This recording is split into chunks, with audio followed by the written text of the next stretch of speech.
Merci Madame la Présidente, mes chers collègues. Le département a engagé de nombreux investissements dans ces bâtiments, notamment grâce au plan Collège Nouvelle Génération.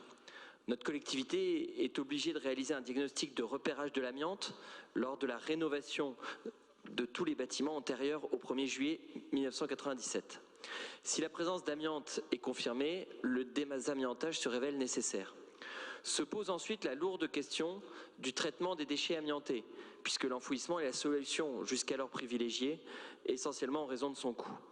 Mais l'Union européenne s'est prononcée contre ce procédé qui n'élimine pas le risque à moyen terme.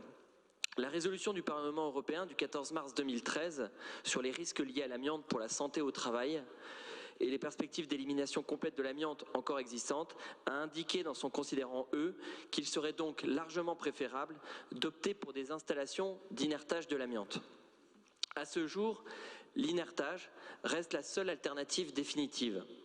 Le groupe Europlasma, situé à Morsin, a créé la seule usine au monde qui vitrifie les déchets amiantés en les portant à très haute température, garantissant ainsi la destruction définitive de la fibre d'amiante et la capture des métaux lourds dans la matrice vitreuse. Aussi, elle est capable de valoriser le sous-produit totalement inerte, ainsi obtenu pour la voirie. En raison de ces éléments, je viens donc vous demander si le conseil départemental a l'intention de privilégier demain l'inertage plutôt que l'enfouissement des déchets amiantés pour ces investissements. Un des collèges concernés demain par du désamiantage est le collège Charles Guérin à Lunéville. Une première réunion de concertation a d'ailleurs eu lieu le 24 février dernier en vue de la programmation des travaux attendus en 2023-2024.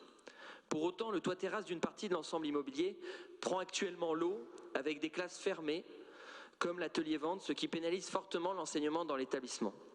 C'est d'autant plus préjudiciable pour les élèves déjà très défavorisés de la section d'enseignement général et professionnel adapté, la SECPA. Le collège Guérin accueille en effet de nombreux élèves en situation de précarité et cette fermeture de leur salle habituelle risque de les fragiliser encore davantage si cette situation venait à durer. Je viens donc vous demander, Madame la Présidente, si le Conseil départemental pourrait anticiper la réfection de la couverture concernée dans les meilleurs délais afin de donner des espaces précieux à la vie scolaire.